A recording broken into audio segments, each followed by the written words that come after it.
So g'day, Hirokochannel here.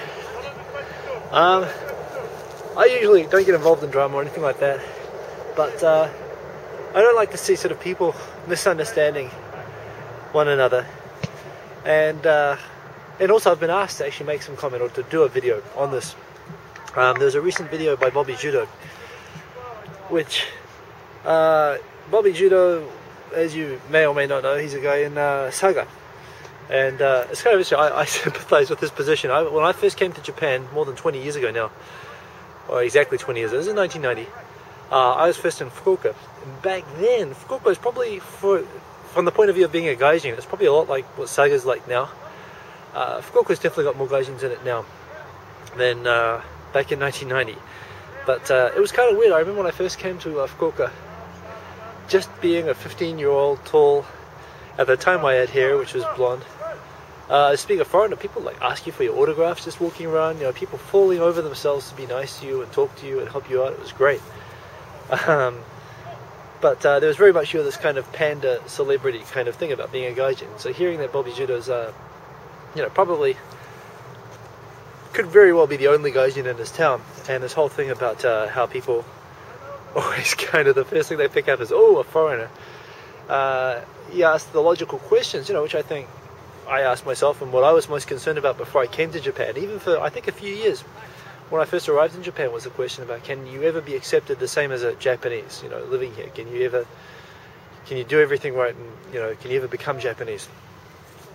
There are a number of responses to this, and there's some drama which has been going on, which Victor's gotten involved, and it was because there was some. I thought that Hiroko's first video in response to this was one of the best videos I've ever seen, actually, like talking by a Japanese person. I feel bad for her. I think she was kind of picked on by people who didn't quite get exactly what she meant. And so that's part of the reason I've decided to pick this up. So basically, I think there's two questions which you have to break it down into. One, is it possible for a gaijin to ever be accepted more or less as a Japanese? And the second question, and this is the part which I think Hiroko is getting to, is it even desirable to be treated the same as a Japanese? I think coming on the first point, there's a big misunderstanding, I think, which is this idea that somehow by not being treated like a Japanese, that we're somehow having our human rights kind of violated. And there are people, there's guys like Debito Arudo, Debito.org. If you've got complexes about this, he is your source of material for everything. He is a non-ethnic Japanese citizen of Japan human rights campaigner.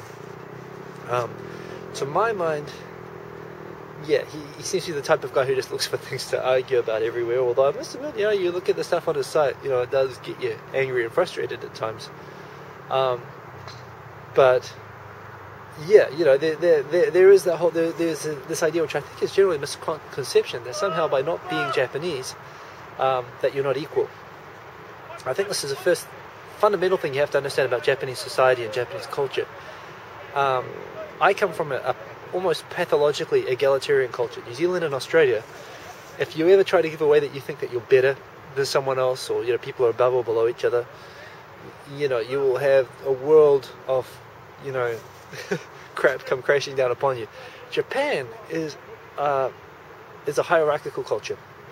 From the moment you first go to play center, as a kid, you have senpais and kohais, and everything about the culture is based on a hierarchy. And as I'm probably saying that people already understand probably a lot of this, but basically there's this whole thing about there's in-groups, out-groups, there's superiors, inferiors, and there's strangers. And gaijins are pretty much always treated as strangers, and there's a particular type of language which you use with foreigners and so on. When I say strangers, probably a better word is actually guests. Gaijins are pretty much perpetual guests. So yeah. So the first thing that you have to understand is that Japan is basically a hierarchical culture, and everything about the culture is shaped by that. And so this is where you don't automatically become Japanese just by being here. There's a lot of comments saying that, for example, it's determined by blood. If you don't have Japanese blood, you're always out. No, I'm pretty sure anyone who's half Japanese, particularly half Japanese who hasn't grown up in Japan, or Nikkei, even full-blood Nikkei people who are from Brazil or from Peru or from Hawaii or California. I'm pretty sure from my friends that I've had, they'll attest to the fact that no, it's definitely not genetics that determine if you're Japanese. It's true, it can cause some confusion for Japanese people if you look Japanese but you are not culturally Japanese and you don't fully understand or speak Japanese properly.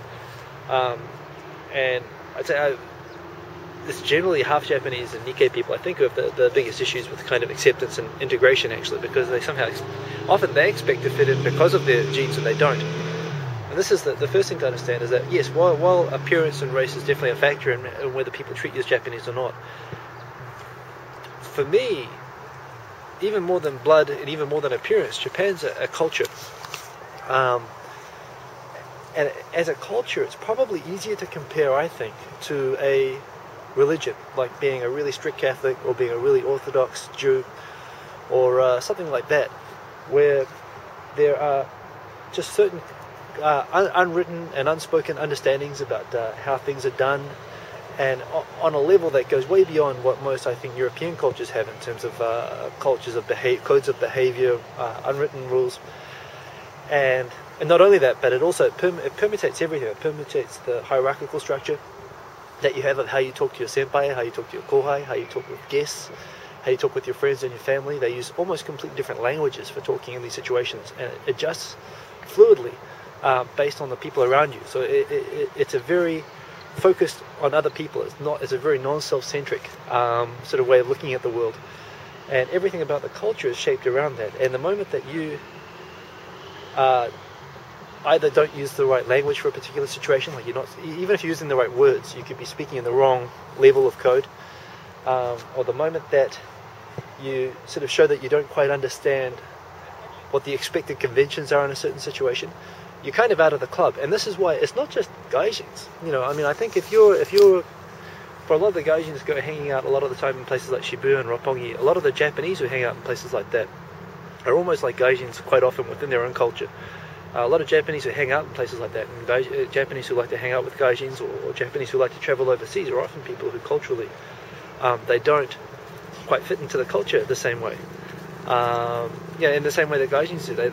They have trouble conforming to all these crazy rules. And I think it's a lot like these kind of these kind of Catholic and Jewish people that I know many of, who kind of they're driven nuts by all the kind of social pressures and the rules and everything. So I think that's a better analogy. And so can you become Japanese? Well, you can certainly. It's possible. It's very difficult, but it's possible to learn the language. It's possible to learn all the cultural situations and everything like that. It's possible to learn all the unwritten rules.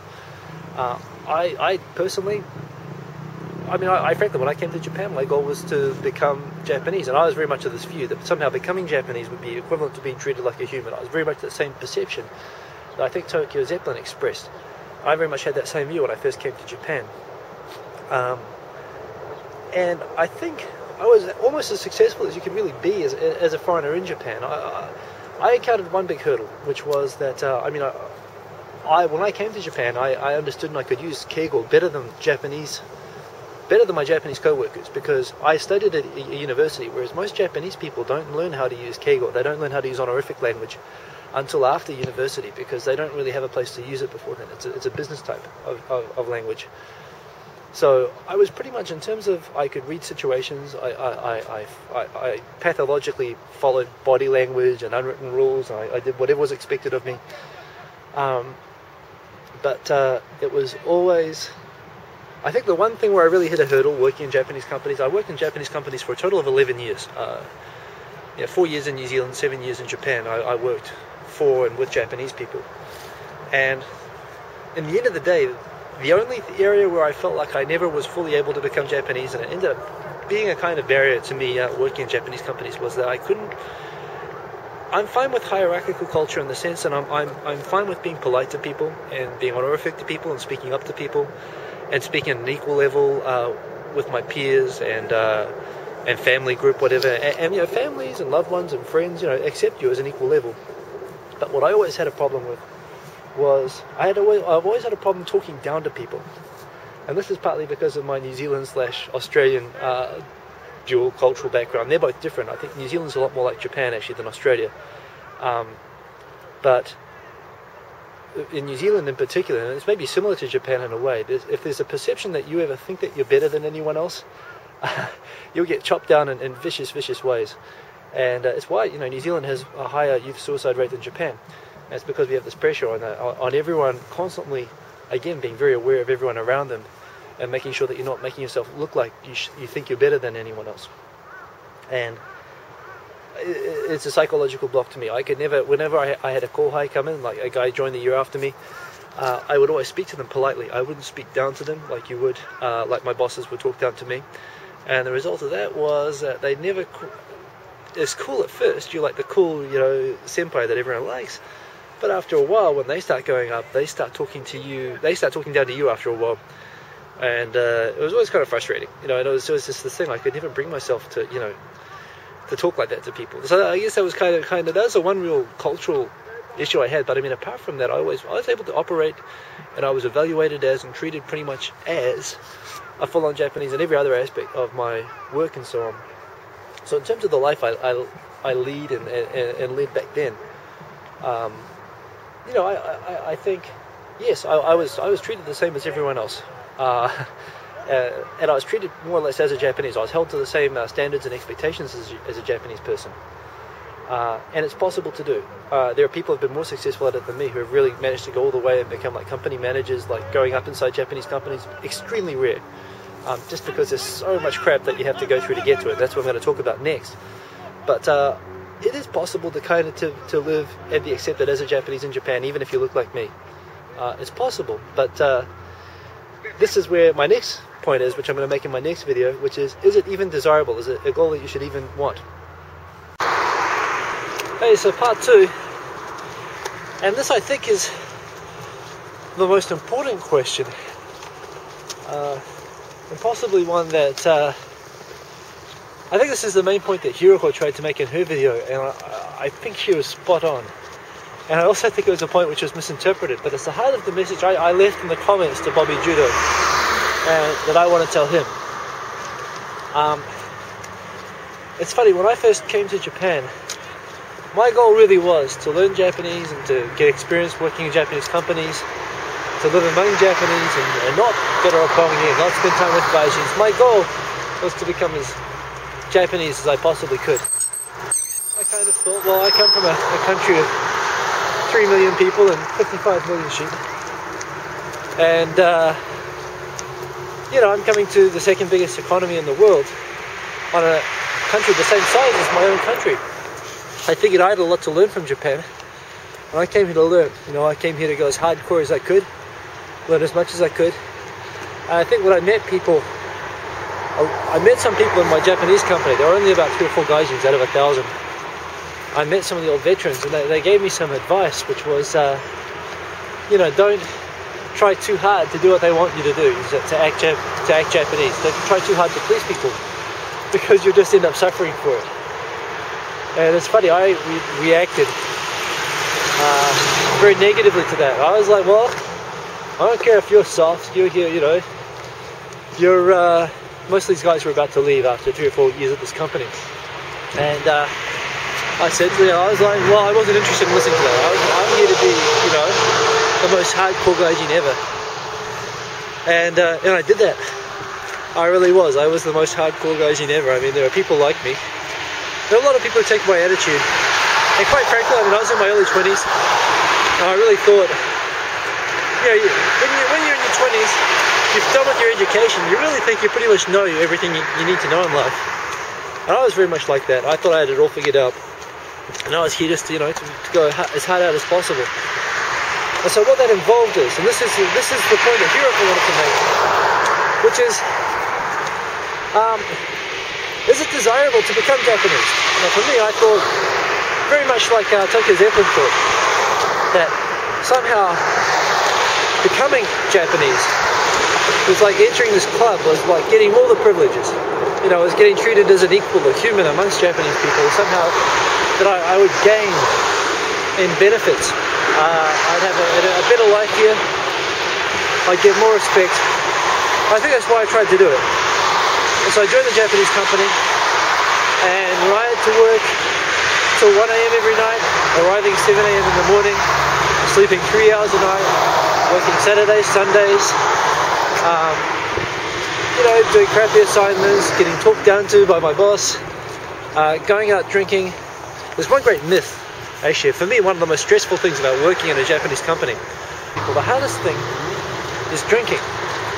Japanese are very big on now this thing called communication.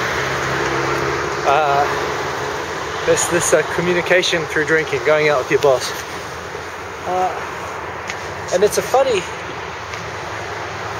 culture thing, because there's this myth that says when you go out drinking with your boss, you kind of are friends, you can talk honestly and openly, you share a beer with them, and you're on the same level with your boss while you're drinking. It's not true. What happens when you're going out drinking with your boss is you are expected to use the same level of keigo. You're expected to keep your boss's drink full. You have to speak in polite Japanese, and anything that you say while drinking can and will definitely be used against you. And so the point is that while you're getting drunk and becoming more sociable, you're also needing more and more to focus on behaving properly, which is incredibly stressful. In fact, I found it so stressful, as many Japanese do, I found it so stressful that I started making excuses to not go out. And it's something I very consciously started avoiding after a few years here. But, if you want to be liked by your boss, and if you want to, if you seem to be fitting in, you want to get promoted and all that sort of stuff, you've got to do that. And, if you're going to survive in the salaryman world, that's what Japanese people do. And it's hard. And so many other things as well. I mentioned in the first video about how Japanese society is basically hierarchical. How everyone is someone's kohai or senpai. And this is from a young age. They spend this whole time basically talking down and talking up. Senpais make their kohais do, pointless tasks and so on. And it's the whole system, the whole society is based on this obedience to these sort of social structures. And these social structures change around you all the time, and you've always got to be able to read what those social structures are. And again, it means that you're constantly focused on everyone around you and worried if you're doing the right thing or not. And if you don't do the right thing, the consequences basically are shunning. It sounds a bit Amish, I know. Basically, I used to think it was great, you're being ignored when they're angry at you rather than having them shout at you. But actually, yeah, that's the way that it works. And if you buy into that whole system of Japanese society, all of these rules that you have to follow, all these customs, all these very stress-inducing things, and even for a lot of Japanese people, it's very hard for them to deal with that. And that's why there are a lot of Japanese who go overseas, because they can't deal with that. And there's a lot of, even within Japan, there's a lot of people who learn English and whatever as a kind of escape from that. They like foreigners because of that. And so, for me, there's other things as well. There's for example, the whole working culture as well. I basically burned myself out. I think after my first 3 years, I pretty much ruined my health, and I was psychologically, I was mentally exhausted. And I left Japan for the first time in 3 years. I was here without a break for 3 years, and I was in the countryside in a factory for most of that time. So when I finally managed to get out, I went to Australia. I quit my first job. I found another very good job, which kept me in Japan. I went back to Australia where my family home is. When I was in Australia, I realized people work until 6 p.m. They go home, no matter what job they're doing. And everything there works great. And the reason is that in Australia as a society, everything is geared. Everyone works to make their lifestyle and the lives of those around them better quality. Whereas in Japan, I think there's very much people work for the sake of pleasing and working with their co-workers. They work for their co-workers. It's like being in a sports team, playing for the team. They play for the team more than the whole society. There's not really much vision about the whole society, other than, of course, that you're benefiting the society by following the rules and doing what's expected. And as a result of this, it just means that you're always under this enormous pressure to be seen to be pulling your weight, which means that you can't leave work early if you want to. People work for the sake of working well at work. They don't work so that they can have a nice weekend. If you come back on a Monday maybe talking about your great weekend, you can be seen as not being interested enough in work. So basically, learn not to talk about personal stuff at work and to separate that kind of life. And I realized when I was in Australia, okay, my culture, which I grew up with, has this way of thinking of things, and I've tried very hard for very long to adopt the Japanese way, and I've come to understand what it is. But the conclusion I came to, and this is very important, is that, and that's what Hiroko said, it's okay to be a gaijin. It's okay not to be Japanese in Japan.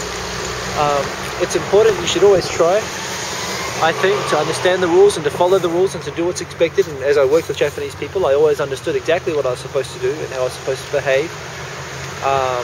And to that extent, I was accepted as Japanese. I was employed and evaluated and treated and put in the employment hierarchy on the same basis as all of my Japanese co-workers. There was no discrimination in that.